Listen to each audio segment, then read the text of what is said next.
Assalamualaikum students, welcome to online classes by Slim View School Robotics. Today we are going to start our lecture with the numerical number 1.6. numerical 1.6 से हमने start करना है बेटे आज, और 1.5 तक हम लोग कर चुके हैं। कल प्रीवियस लेक्चर में आई होप आपने वो जो है वो आपको समझ आ गई होगी और नीट नोटबुक पे राइट डाउन कर लिए होंगे, तो इसकी प्रैक्टिस जरूर करनी है बेटे। तो 1.6 से हम आज स्टार्ट करेंगे और आज हम इंशाल्लाह इसको जो है वो ख़त्म करेंगे न्यूमेरिकल्स को। तो 1.6 में उसने बेटे कहा है कि on closing the jaws of vernier calipers का जब जॉज क्लोज करती हैं तो zero of the vernier scale is on the right to its main scale. कि इसका मतलब हुआ कि राइट साइड पे जब वन ईयर स्केल का जीरो हो मेन स्केल के जीरो के, तो हमने कहा था कि जीरो एरर क्या होता है, positive. such that fourth division of its one year scale coincide with one of the main scale division, और fourth division one year scale की coincide कर रही है with the main scale division। find its zero error and zero correction। तो zero error हमें पता है कि कैसे निकालना है, वो हम निकालते हैं, लेकिन हमें पता है कि पॉजिटिव आना है, ठीक है। और जीरो करेक्शन, जब जीरो एरर पॉजिटिव हो तो जीरो करेक्शन नेगेटिव होती है। ये चीज़ तो हमें पता चल गई जो हमारा कंसेप्ट था उस हिसाब से, लेकिन अब इसको प्रूव भी करते हैं कि ये ऐसे आता है या नहीं। मैंने गिवन डेटा में लिखा है कि मेन स्केल रीडिंग जो है उसमें क्या कहा है कि 0.0 सेंटीमीटर है। जो vernier division coincide with main scale वो फोर्थ डिवीजन है, ठीक है, फोर्थ डिवीजन कोइंसाइड कर रही है। सॉल्यूशन में क्या करना है कि वर्नियर स्केल की रीडिंग क्या कैसे लेते हैं हम, कि जो जिस डिवीजन के साथ कोइंसाइड कर रही है उसको हमने लीस्ट काउंट के साथ मल्टीप्लाई कर देना है। तो 4 मल्टीप्लाई बाय 0.01 लीस्ट काउंट है हमारा वर्नियर स्केल का, तो उसको मल्टीप्लाई किया तो हमारा 0.04 सेंटीमीटर या गई वर्नियर स्केल की रीडिंग। अब जीरो एरर क्या होता है कि हमने मेन स्केल रीडिंग में मेन स्केल की जो रीडिंग है उसमें वो जो वन ईयर स्केल की रीडिंग है उसको ऐड कर देना है। Zero error main scale reading में वन ईयर स्केल की रीडिंग को ऐड किया 0.04 सेंटीमीटर आ गया, ये आ गया ना पॉजिटिव जीरो एरर। तो इट मीन्स कि जब जीरो एरर पॉजिटिव है तो इसका जीरो करेक्शन क्या हो जाएगी, माइनस में -0.04 सेंटीमीटर। तो ये हमारे पास जीरो एरर और जीरो करेक्शन है, ठीक है।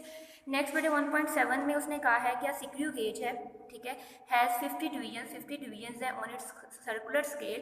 The pitch of the सिक्रू gauge is 0.5 millimetre. What is it's least count. तो लीस्ट काउंट हमने कैसे निकालना है कि पिच को डिवाइड कर दिया number of division on circular scale, तो हमारे पास जो है वो लीस्ट काउंट आ जाएगा। तो 1.7 की तरफ आते हैं ज़रा। तो बेटे ये 1.7 है, हमने जो है वो लीस्ट काउंट सिक्रू गेज का निकालना है बेसिकली। तो इसमें हमने सबसे पहले क्या लिखा है, गिवन डाटा में हमारे पास क्या है, गिवन डाटा में हमारे पास डिवीजन ऑन सर्कुलर स्केल है दैट इज 50 डिवीजन, और पिच है सिक्रू गेज की दैट इज 0.5 मिलीमीटर, ठीक है। ये 0.5 मिलीमीटर है, ये पिच है सिक्रू गेज की। टू फाइंड में हम क्या लिखेंगे, लीस्ट काउंट। टू फाइंड में हमें लीस्ट काउंट निकालना है, यहाँ से हम इसका सॉल्यूशन स्टार्ट करेंगे।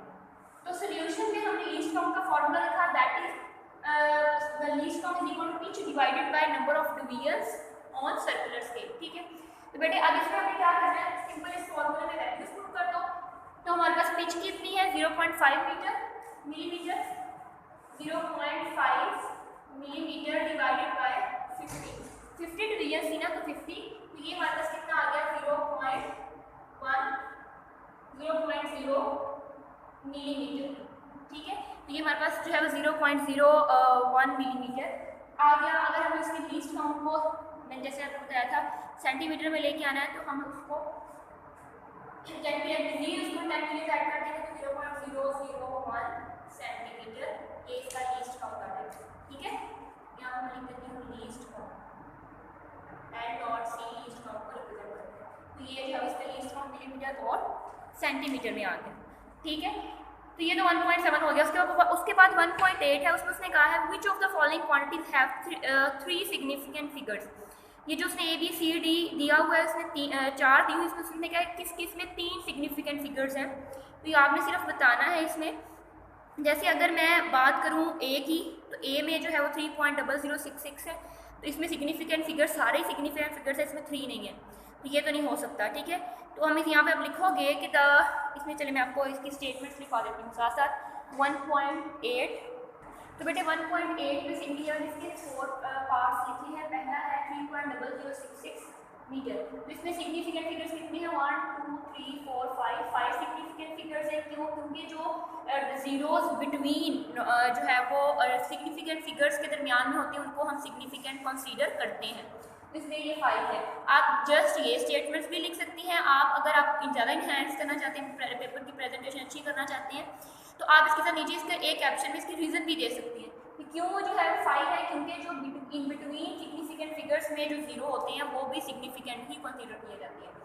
तो इसके बाद ये वाले जो इसमें कितने सिग्निफिकेंट फिगर्स हैं 3, क्यों? क्योंकि जो जीरोज जो हैं वो स्पेसिंग के लिए, डेसिमल पॉइंट के बाद स्पेसिंग के लिए यूज़ किए जाते हैं, वो सिग्निफिकेंट कंसीडर नहीं होते। ठीक है, इसकी रीज़न ये है। उसके बाद सी पार्ट में है 3 सिग्निफिकेंट फिगर्स हैं, इसमें भी 3 सिग्निफिकेंट फिगर्स हैं, क्योंकि इसमें भी जो है 2 सिग्निफिकेंट एंड जो है वो नंबर्स के दरमियान जीरो आता है, उसको हम जीरो सिग्निफिकेंट ही कंसीडर करते हैं। नेक्स्ट जो है वो 3 1 2 3 4, इसमें 4 सिग्निफिकेंट फिगर्स हैं। क्यों? क्योंकि जो डेसिमल पॉइंट के बाद जो जीरो लगाया जाता है उसको भी हम सिग्निफिकेंट कंसीडर करते हैं, हमने इसके रूल्स में पढ़ा था, इसलिए इसके 4 हैं। सो इन सब में से सिर्फ बी और सी पार्ट ऐसा है जिसमें 3 सिग्निफिकेंट फिगर्स हैं। तो एंड पे आप ये स्टेटमेंट भी लिख सकते हैं कि from all these only B and C contain 3 significant figures. ठीक है, कि बस इन सब में से सिर्फ बी और सी जो है उनमें 3 सिग्निफिकेंट फिगर्स हैं। उसके बाद बेटे 1.9 है, उसने कहा what are the significant figures in the following measurements, कितने सिग्निफिकेंट फिगर्स हैं इन फॉलोइंग मेजरमेंट्स में। उसने हमें वैल्यूज दी हुई हैं, फिर हम नीचे बताना सेम लाइक 1.8 की तरह इसमें भी हमें सिग्निफिकेंट फिगर्स बताने हैं। जिस तरह अगर मैं बताऊं कि ए पार्ट अगर इसका हम देखें 1.009, तो इसमें significant figures in this quantity are 4, that is 1 0 0 and 9। ठीक है, और क्योंकि जो जीरो सिग्निफिकेंट फिगर्स के बिटवीन में होते हैं उसको भी हम सिग्निफिकेंट कंसीडर करते हैं। सेम लाइक 1.8 1.9 भी ऐसे ही हमने सिग्निफिकेंट फिगर्स बताने कितने हैं, तो अब अगर आप रीज़न भी देना चाहते हैं तो आप रीज़न भी दे सकते हैं। ठीक है, तो ये आपका होमवर्क है, ये आपने खुद करना है। 1.9 उसको आपने खुद सॉल्व करना है। ठीक है, कोई मुश्किल नहीं है, लाइक 1.8 की तरह ही है ये। उसके बाद 1.10 है, आज chocolate wrapper is 6.7 centimetre long. एक चॉकलेट रैपर है, 6.7 मीटर लॉन्ग है and 5.4 centimetre wide with width है उसकी। Calculate its area up to reasonable number of significant figure, इसका हमने एरिया निकालना है अप टू जितने रीजनेबल सिग्निफिकेंट फिगर्स हम कंसीडर कर सकते हैं उतने कंसीडर करके। तो एरिया कैसे निकालते हैं? बड़े सिंपल, लेंथ इनटू विड्थ करके हम एरिया निकालेंगे, उसको रीजनेबल सिग्निफिकेंट फिगर्स में उसका आंसर शो करेंगे। तो 1.10 की तरफ 1.10 गिवन डाटा में लिखा है length of the chocolate wrapper 6.7 centimetre है, width of the chocolate wrapper जो है 5.4 सेंटीमीटर है। फाइंड हमें क्या करना है? एरिया। फॉर्मूला सोल्यूशन में क्या आएगा? एरिया का formula that is length into width. तो 6.7 multiply by 5.4 is 36.18 centimetre square, हमारे पास जो है वो एरिया आ गया। अब उसने कहा था हमें कि हमने जो रीजनेबल सिग्निफिकेंट फिगर्स तक हमने reasonable number of significant figures तक हमने इसको निकालना है। तो हम अगर जो है रीजनेबल हमारे पास यही हो सकता है कि अगर हम एरिया को सिंपल 36 ले लें, एरिया आ जाएगा जी 36 सेंटीमीटर स्क्वायर। इसको हम इग्नोर भी कर सकते हैं जो 1.8 है, क्योंकि ये जो है वो राउंड ऑफ नहीं हो रहा। ठीक है, तो इसलिए हम 36 सेंटीमीटर स्क्वायर भी लिख सकते हैं। ये हमारे पास जो एरिया आ गया। So the area of chocolate wrapper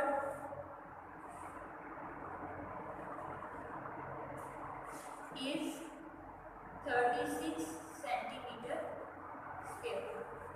ठीक है, तो ये हमारे पास आ जाएगा एरिया। तो ये जो यहाँ जी हमारे न्यूमेरिकल्स फर्स्ट चैप्टर के हैं ख़त्म हो गए हैं। ठीक है, हमारा फर्स्ट चैप्टर यहाँ पर वाइंड अप हो गया है। इंशाल्लाह नेक्स्ट लेक्चर्स में हम लोग जो है वो ईद के बाद जो है वो नेक्स्ट चैप्टर स्टार्ट करेंगे। If you have any confusion in this chapter, in first chapter, then you can ask me any time. इंशाल्लाह भी नेक्स्ट लेक्चर में मिलेंगे नेक्स्ट चैप्टर के साथ। तब तक के लिए अल्लाह हाफ़िज़। Thank you so much.